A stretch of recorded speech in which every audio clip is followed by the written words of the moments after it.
Hey people, it's me, Buster Green. I have finally returned to YouTube as my haunted house adventure has come to an end, and it ended pretty much as badly as I would expect it to, but more on that later.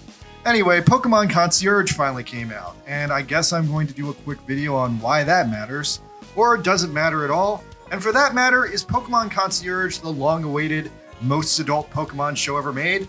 Let's find out. Alright, so I guess I'll start on the pre-production side of things, which is far more interesting to me, at least as far as I'm concerned. So for the longest period of time, Netflix has been very invested in the vague idea of an adult Pokemon show, a Pokemon show that, is as dark and brooding and basically what they did with One Piece, I guess. I'm not fully sure why they keep trying to push this, but maybe a lot of the Netflix executives are former Pokemon trainers. Anyway, consider that they blundered the live-action Zelda project and lost that to Sony, and that their previous live-action Death Note and Cowboy Bebop reboots were just plain awful. The live-action Pokemon series might be a huge disaster, or it could be really fire. Now, I have secret inside knowledge that they were working on this show about 7 years ago in 2015. And the only thing I know about the 2015 version was that they were planning it to be a story about a Pokemon trainer. His main Pokemon was going to be Geodude. That was going to be his starter, and seemingly it was Geodude just for special effects purposes because it's really easy to do a CGI rock. Beyond that, all I know is it would otherwise be relatively the story of the main Pokemon games about a Pokemon trainer trying to gather up 8 gym badges while being at odds with a major crime syndicate. Likely, but not necessarily Team Rocket. Now, interestingly, this project died on the vine, but a lot of the pre-production work that went into it was eventually restructured into the live-action lower-stakes movie, Detective Pokemon Pikachu. Now, Detective Pikachu was kind of a hit for being a movie that everyone liked, no one hated it, and yeah, it had a lot of deep-cut references to the anime that older fans got into, but yeah, that was a very broad movie that, appealed to everyone, and it was fun. Now, unfortunately, it's been a few years since Detective Pikachu, and these days, it's harder and harder to be an older Pokemon fan, especially when the original Pokemon fans from the 90s keep on getting older. Now, even though the games seem like they want to skew a little bit older to keep those players playing, with the slightly more mature characters and the slightly more mature themes, at the end of the day, you're still playing a game where you're a 10-year-old child, and, beyond that, there's not much to work with. Supplemental material, since the X and Y era, they've been making some slightly more mature straight to YouTube short animes, but that's really about it. And even though those animes have been great, they're unfortunately too short to really be big enough to matter. So I was extremely intrigued and excited to hear about the release of Pokemon Concierge, a seemingly chillax claymation season of brand new original Pokemon anime made by Dwarf Studios, Japan's leading claymation anime studio. Previously responsible for that one Beastars opening everyone likes, and then their first series was the chillax to the max Rilakkuma and Karu, which, just to recap, the first season of that show wasn't that great, but then they did a second season, which was actually a movie in Japan, and the movie was great. The movie was a real triumph, and it was kind of heartbreaking, and I really loved the movie. Now, anyway, moving on to Pokemon Concierge. Concierge is basically a stealth Rilakkuma and Karu sequel, with Haru essentially being in every way a worse version of Karu. And instead of the very cool Rilakkuma as her animal partner, Concierge replaces him with the suffering Psyduck, because at the end of the day, Karu is just like a worse adult Misty. And it's really, really weird how similar they are, and yet at the same time how different they are. Because it's like the show has the same structure as Rilakkuma and Karu, where there's this stressed out woman and she's amused and learning the simplicities of life from her animal partner. But at the same time, where Rilakkuma had this mostly constant chillax vibe, except when they step back to say that modern life is ultimately sad, Pokemon Concierge is more about Haru being an OCD, abused and confused Tokyo office lady who leaves behind her modern life to live on a tropical island and try to de-stress from all that bullshit. So once again, the theme of Rilakkuma and Karu, that modern life is sad, is continued here.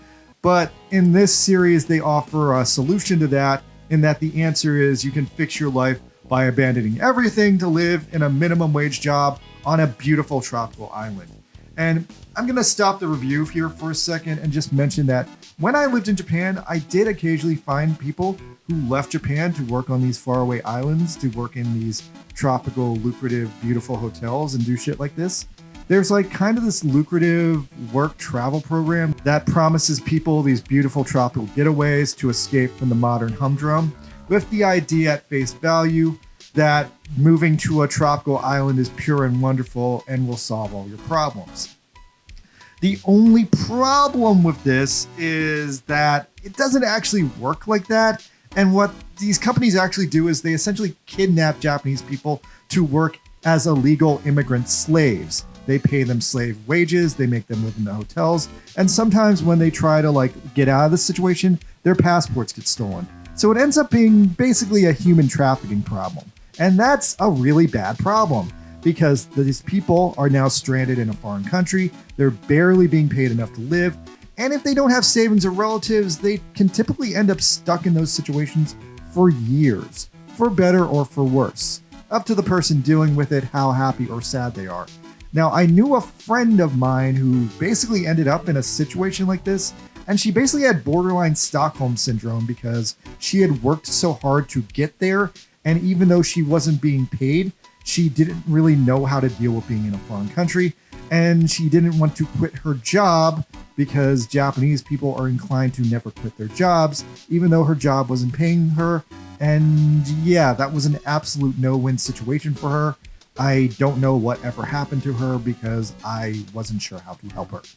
Anyway, back to Pokemon Concierge, which once again puts a positive slant on this obscure human trafficking situation by adding in Pokemon, because Pokemon make everything better. So yeah, the most interesting thing I can say about this show is it just sets up this crazy new protagonist named Haru, who, yeah, she's very similar to Kaoru from Rilakkuma and Kaoru, but unlike Kaoru was pretty much just Rilakuma's lazy day-to-day mom and savior when the plot called for it. But Haru is actually the main character of Pokemon Concierge. She is the Pokemon Concierge, and she is a stressed out middle-aged woman in the midst of a midlife crisis, which is the most interesting and promising part of the show, because this is not a show about Pokemon. This is a show about a middle-aged girl failure trying to get her head straight, and Pokemon are just there. So she goes off to this Pokemon island, she befriends a Psyduck, and she starts to get her life together, or at least she starts to de-stress from the chaos of modern life. And yeah, this is previously a concept that was established in the anime, that there are these Pokemon resorts where sometimes you send your Pokemon, and I guess they're an extension of the daycare from the games where the Pokemon will reproduce. But anyway, what's interesting about the show is at the end of the day, Haru is not a Pokemon trainer. All I get from her backstory and from the in-show dialogue is that she used to be an office lady. She's used to making a lot of PowerPoints, so much that she tries to make them on the island for no reason, and she hasn't been a child for a very long time. So yeah, this is a very weird Pokemon story, because it's basically just a show that promises day-to-day life for adults, and on top of that, it's really trying to skew to an older audience. For example, the theme song is done by city pop legend Maria Takeuchi, who is probably retired these days as far as I know. I haven't seen much out of her lately, even though she had this huge resurgence with Plastic Love going viral on YouTube. But she did come out of retirement to work on a show because, again, city pop is very popular with 30-year-olds nowadays. So anyway, yeah, is Pokemon Concierge worth watching or not? Well, that's hard to say. Look, if you liked Rilakkuma and Kaoru and you just want more of that show, this is more of that show with Pokemon, so you'll absolutely be into this. And if you're down for an experimental Pokemon show, this is definitely an experimental Pokemon show, so go watch it. But with its themes of adult failure and personal self-reflection, I would have a hard time recommending this show to children or anyone at least not in their 20s, because you have to have personal life failures to kind of relate to this shit.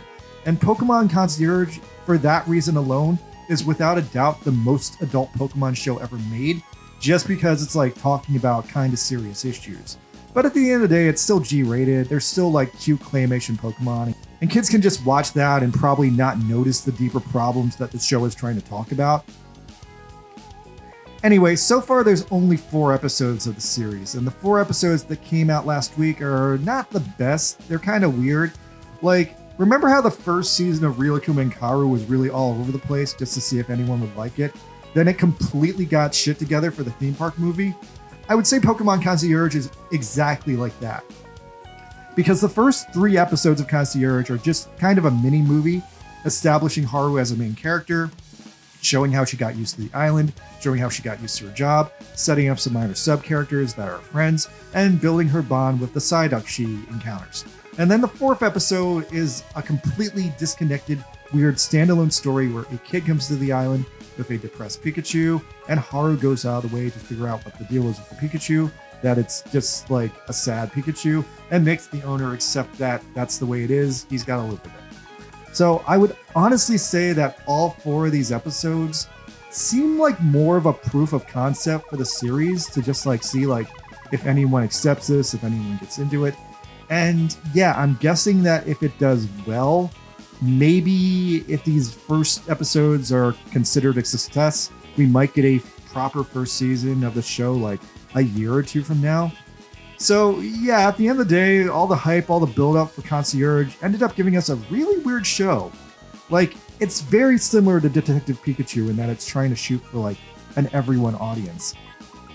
And Haru ends up being another character who's like not quite Misty, but basically Misty, like basically like a spin-off reboot Misty. It's really funny because we had to live with Ash Ketchum for like 20 years, but this is our 3rd unofficial Misty. Like, Haru's got like a lot of things in common with Misty, like the Psyduck, the red hair, the ponytail. But then so did that chicken Detective Pikachu and maybe that chicken Pokemon Coliseum. But yeah, Misty still stands as the most popular female character in Pokemon history. So it's really weird that we keep getting shows that indirectly try to reboot her like this.